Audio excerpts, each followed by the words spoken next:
Hey guys, Lou Beta here, and today I have another deck tech for you, and this is a standard deck. It's a brew. Finally, I have gotten time to start brewing again. I'm taking a break from EDH, even though it's like one of my favorite formats. But yeah, I'm taking a little break from EDH, focusing on standard again because there's a PTQ coming up where I live next Sunday. So I've been brewing. This is not mono blue like the one you're familiar with. This is not aggro. This is more of a control mid-range tempo deck.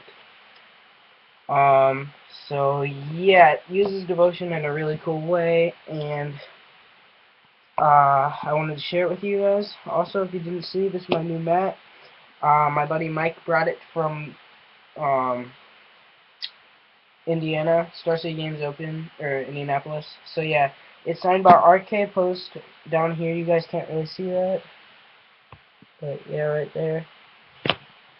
And then it's signed by Chris Van Meter, CVM, and Brian Braun.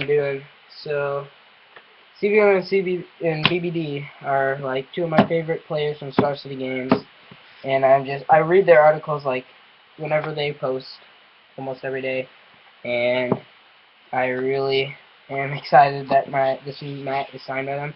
This is like Avatar of Woe. It's off the side here, but yeah.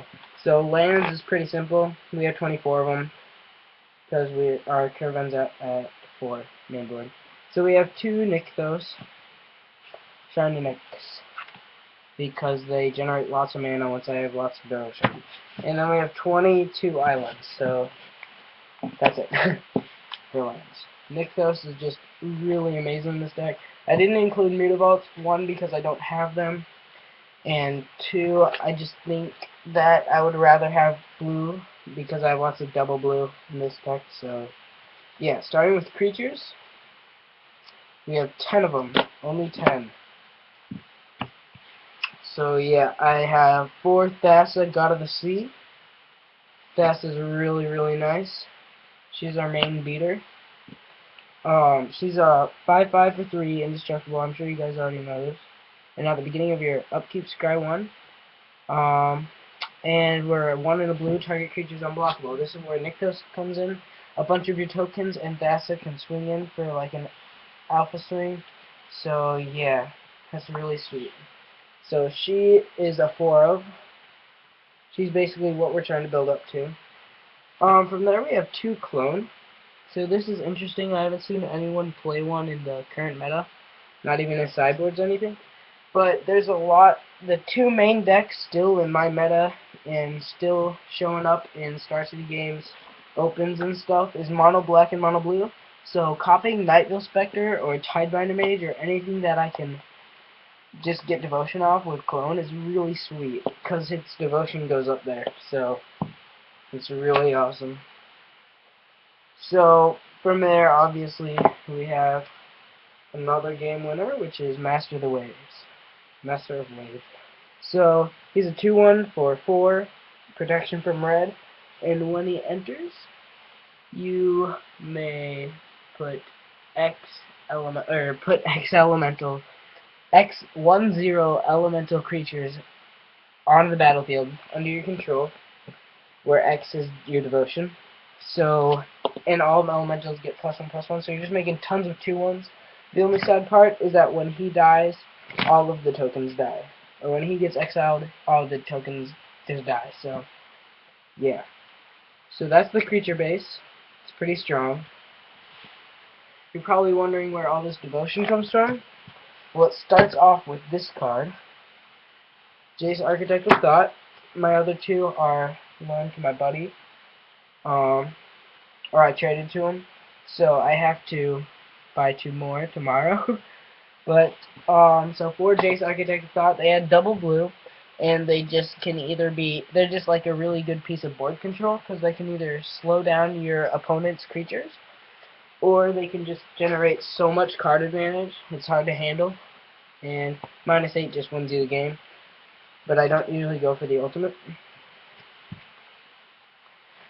We have 1 regular artifact, which is Ratchet Bomb, because it goes along nice with Curse of the Swine. I'm thinking about putting a few more in the sideboard, but I don't have them yet. Traded off all my Ratchet Bombs a long time ago. Then we do have 3 Binding to Thassa, basically just for devotion. Also, when we have creatures, making their creatures attack into our bigger creatures is always nice. Like attacking the Thassa is really sweet. And whenever a creature we control deals combat damage, we get to draw a card. So, or combat damage to a player, that's really important. But it adds 2 devotion to blue, and that's really sweet. From there we have, you might find this funny, but I run 4 domestication mainboard. So this can either, domestication, usually when we have either, so we have, this is usually our board state when we play domestication. We either have a Jace in Thassa or a Bident in Thassa. So pretend this time it's a Bident or a Jace. So we can go ahead. So say Jace is at 2. So main phase 1, steal their only creature with domestication. Get 5 devotion for Thassa. Swing. They take 5. Minus 2 Jace. Get 3 more cards. So that's why I play domestication. Even if their power is more than 4 and we have to sacrifice it, it's still fine because it's just really awesome how it works. So yeah. From there we have our, so that's where all of our devotion comes from. Basically. So yeah, now we have instants or sorceries. So we have, for instance, we have a playset of rapid hybridization. So people are like, what? Whenever I play this, whenever I tell them I have 4 of, they're like, what? And I'm like, no, dude, it's really, really good. When you have Thassa out, and she's devoted, or she's a creature, you just can block these 3/3s all day long. And it's just a 1 mana removal, so you could turn an Angel of Serenity into a 3/3 green frog lizard, and that's just really embarrassing for the other team. So, yeah. From there we have 1 Syncopate. I just like this as a tempo card early game. This can stop like either like a Gray Merchant late game, or it can stop like a Pack Rat early game, which is really sweet. So I run a 1 of counter spell in the main board. From there we have 4 Cyclonic Rifts. I have 2 Disperse right now because I only have 2 Cyclonic Rifts like with me. So that's what we have there. Cyclonic Rift is just better because it has the overload for 7, but other than that, they're the same card. Disperse is always also good. It's a plus that Cyclonic doesn't have because you can return your own permanent to your hand. So that's pretty sweet. So these are just really the big tempo card of the deck because we can just bounce early game. Then we have 1 opportunity just for 4 cards for 6 mana. Is really not that much when you are playing late game. So it's an instant, so 6 mana for 4 cards is really not bad at instant speed in my opinion. So for sorceries, we have 4, and that'll round out the main board. We have 2 Curse of the Smarm. Awesome with Ratchet Bomb. Just exile all their creatures, turn them all into 2/2 pigs, and then Ratchet Bomb them all away. It's really sweet. Then 2 Divination, just for more card draw. Draw 2 cards is really awesome. Now that's the main board. And we're going to go switch over to the sideboard. I lost my Elspeth sleeves, so I only have a few sideboard card sleeves. So, yeah, we're going to start with the creatures.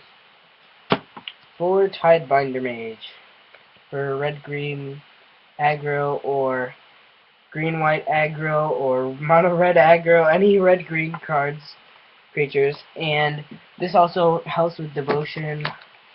Well, not really. It helps against the red, or the red-green devotion deck because we can tap down their Polukranos or something like that. So I really like Tidebinder Mage as 4 of in the sideboard. 1 more clone just against like mono black or mono blue, so we can assure we get that Night Ghost Spectre devotion. Then we have 3 Prognostic Sphinx. Prognostic Sphinx is really sweet because it scries for us. This is like against control. I think because it just is really evasive, it can gain hexproof, it has flying, and it lets us set up our next turns, which is really, really awesome. So then we have Jace Memory Adept. This is a altered one I had my cousin do. It's really funny. I like it a lot. A lot of people are like, dude, why'd you do that? I'm like, dude, it looks so cool. It says it's turtle time. It's like a little turtle dude. It's really sweet. I love turtles. And that's why I had him do it. So it's really sweet. He just is a control. I want to find a better card than him. But right now I have him. And I'm thinking about, like, putting in an inspiration against control. I don't know. I just think more card advantage is really sweet. 2 Essence Scatter. Because counter target creature spell. So it's just like another great tempo play. So yeah. Then we have 2 Gainsay, just against mono blue or Esper. Counter target blue spell for 2 is really sweet. Then we have 2 Dispel, just against Sphinx's Revelation decks. We do not want them to get away with a huge Sphinx's Revelation. So that's my brew. I hope you guys enjoyed it. I will have more brews coming up, but I really, really like how this deck is working. And yeah, you guys should take it to an FNM. It's like actually pretty good. I was a little skeptical of it before I played it, but it works actually, and it works very well. So yeah, thanks for watching, guys. This is my mono blue tempo deck. So yeah, thanks for watching, guys. See you later. Subscribe.